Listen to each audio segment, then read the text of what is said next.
Kevin Gates Freestyle Crazy. Life of rapper Kevin Gates. Kevin Gates is a rapper who used his own painful experiences to create emotional, honest lyrics about the struggles that he faced very early on in his life. Despite his mistakes and the pain he's felt, he knew that the only way things would get better was if he used his time and experiences productively. Gates serves as an example of why you should never give up on yourself, no matter how badly you've messed up. What are some of the experiences that have shaped you as a person? Feel free to share them with us in the comments section below. Now let's look at the life of Kevin Gates. He is known primarily for his confessional anthems that often blend autobiographical lyrics with refined Southern beats. Kevin Gates was born Marcellus Kevin Gates on the 5th of February 1986 in New Orleans, Louisiana. He earned his master's degree in psychology through a prison program in 2011. In May 2014, he was named a member of XXL's freshman class. His debut studio album, Isla, was released in January 2016 and peaked at number 2 on the US Billboard 200 chart. There's no doubt that the 35-year-old American rapper, entrepreneur, and singer from Louisiana is definitely a name to be reckoned with in the music industry. Though he admits to struggling with self-esteem issues, Kevin Gates says he's now realized his true worth. The Louisiana rapper spoke candidly about his insecurities in the fourth and final installment of his interview with Sway Calloway in 2018. Gates said then that his new record, Great Man, was a reference to his newfound self-awareness and how it conflicts with the person he's painted out to be. "When I look in the mirror, I see a great man. I don't see what other people talking about. I see a great man," he explains at the top of the video. "I see a man that don't go to the club. I see a man that loves to spend time with his family. I see a man that, I'm not disrespectful. I don't know you. I won't talk to you. I'm not disrespectful at all. People paint me to be this monster. You can't go poke the bear with an arrow and then get mad because he bit you." Today, Gates' net worth is about $1 million after years of being a musician, rap manager, and student. Sadly, Gates' career was put on pause for years due to the incarcerations that the rapper has faced throughout his life. He began getting in trouble when he was just 13 years old after being found in the passenger seat of a stolen car. This wouldn't be the last time that Gates would be incarcerated, later facing allegations of battery, assault, and gun charges. Despite his controversial past, he's managed to pull himself up and gain the recognition necessary to succeed in his dream career. The rapper had to be honest about his mistakes and would often use them as dark inspiration for his music. He was once noticed by Lil Wayne's recording label, Young Money, but they wanted to hire Gates as a managerial member of the recording label rather than as a recording artist. While this did make Gates a little disheartened, he saw it as an opportunity to learn the trade from the inside in hopes of starting his own record label.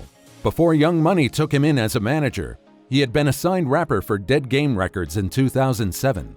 It was during that time that Gates released his mixtape, Pick It a Litter, along with his label mates Boozy Badass and Webby. In 2013, Gates began his own record label called Breadwinners Association, or BWA. His record label was on the rise when he was arrested and incarcerated once again, halting the work he had done up to that point. However, nothing could stop his entrepreneurial spirit. Gates once even made an energy drink, following the path of many other rappers. In recent years, the rapper has calmed down noticeably. Kevin Gates first signed with Dead Game Records in 2007, just 5 years after Tommy Jones and Travis Johnson founded the local record label. The record label was started to help the local up-and-coming artists of Baton Rouge, Louisiana. With no regional labels to compete with, Dead Game Records managed to get all of the best local talents, including Boozy Badass, Webby, and Max Minnelli. However, the most famous of their recording artists is still Kevin Gates. Dead Game Records is where Gates met two of his closest musical friends, Boozy and Webby. While under the same label, the trio worked on Kevin Gates' first album, Pick of the Litter. After his album was released, Boozy quickly rose in popularity in Baton Rouge. This helped increase Gates' popularity as well, as the trio were never really far from each other. With a little more help from his friends, Gates released All or Nothing. This album focuses heavily on the struggles that he faced while he was growing up. The rapper had an extremely unfortunate childhood, which began without his father. He was raised by his mother and grandmother, but was prone to causing trouble. He claims that getting arrested at an early age desensitized him to fear going to jail. If the police officers had chosen to take the driver to the police station, left him in the car, and brought him home to his mother, he probably wouldn't have ever done another crime.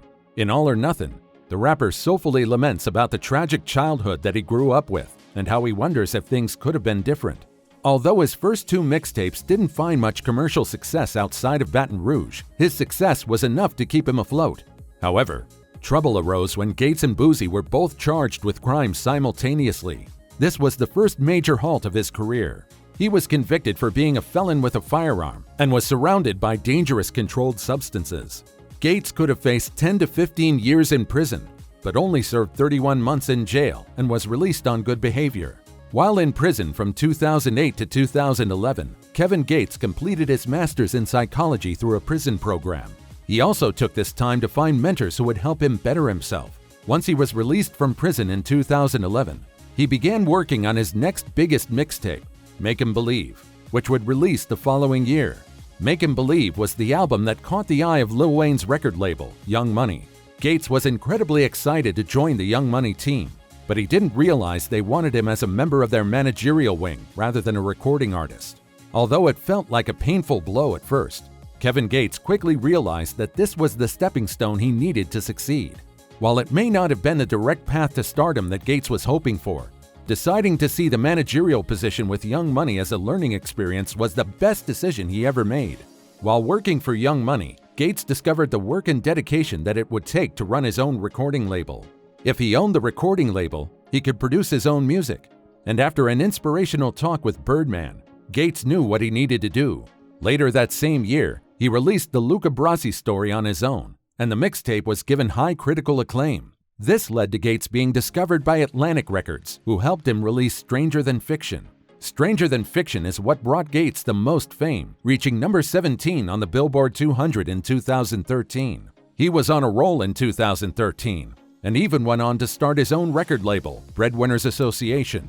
Kevin Gates had started the idea with his wife Drika Gates back in 2010. It wasn't until 2013 that Atlantic Records partnered with the couple to bring Breadwinners Association to its full potential. Gates is the only recording artist of his label, but he has other artists featured in his songs, such as Moneybagg Yo and Dermot Kennedy. Through Breadwinners Association and Atlantic Records, Gates produced his album Satellites. Gates also released his mixtape By Any Means under Atlantic Records and BWA. Gates also released his 13th album, Luca Brasi 2, which featured Gates' first song to go gold. I Don't Get Tired became a hit and became the name of Gates' Southern American tour in 2015. That same year, he released the third entry in the Luca Brasi series, which was named Murder for Hire. Trouble struck again for Kevin Gates when he kicked a female fan in the chest. She was 18 years old. When Gates was taken to court, the lady admitted to tugging on his shorts, which was the reason that Gates gave for deciding to kick her in the chest.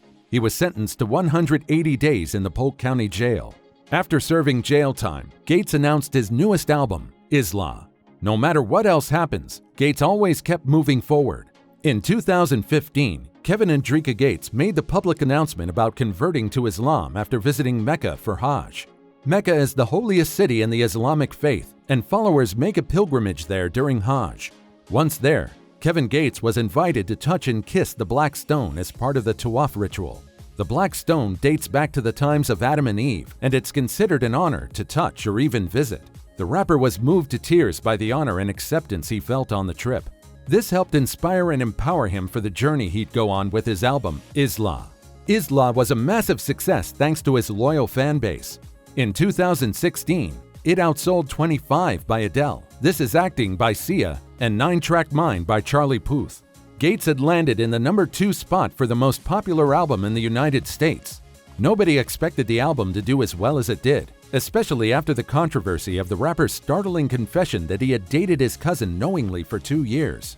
Although the pair did not know they were related for the first 3 months, his grandmother revealed the information after learning about their romantic relationship. However, Gates believed that he and his cousin made too good of a pair to break off the relationship. Islah eventually gained platinum certified status. The album was named after his daughter and featured artists such as Jamie Foxx, Trey Songz, and Ty Dolla $ign. Islah was his first platinum recording of any kind. After the groundbreaking album that was Islah, Gates refused to stop working on his music and released the sequel mixtape, Murder for Hire 2. It served as a continuation of his Luca Brasi series. He decided to release the album soon after Isla because Atlantic Records wouldn't let him release a new album until the following year. Unfortunately, Gates was thrown in jail over weapon charges for what was supposed to be 30 months. He only served 9 of the 30 months before being released from prison on good behavior, but was barred from owning weapons. While in prison, his wife and co-owner of Breadwinners Association released his next mixtape, By Any Means Too. In 2019, Kevin Gates joined Cardi B for part of her tour and could be seen at the Tulsa, Wichita, Lincoln, Minneapolis, Indianapolis, and Charlottesville shows. It was during this time that he announced his latest album, I'm Him, when he released a music video for the top tracks. That same year, Gates released an extended playlist called Only the Generals Gonna Understand. Fans began to get excited for what was to come. While the album was received with as much grandiosity as Isla, fans of his work seemed to appreciate more of what they'd come to expect with Gates. The topics of his songs range in subject from an apology song to his daughter to a love letter to his wife. Like many of his other albums, his songs go from talking about the struggles he feels while fighting depression to songs labeled explicit due to their sexual nature. Kevin Gates' decision may be unique to himself, but staying true to himself has always been at the core of who he is. He's an entertainer unbothered by his past and who carries himself forward to his next art piece, allowing nothing to keep him from his art. With his multiple personalities, how best would you describe Gates? Let us know in the comments section below.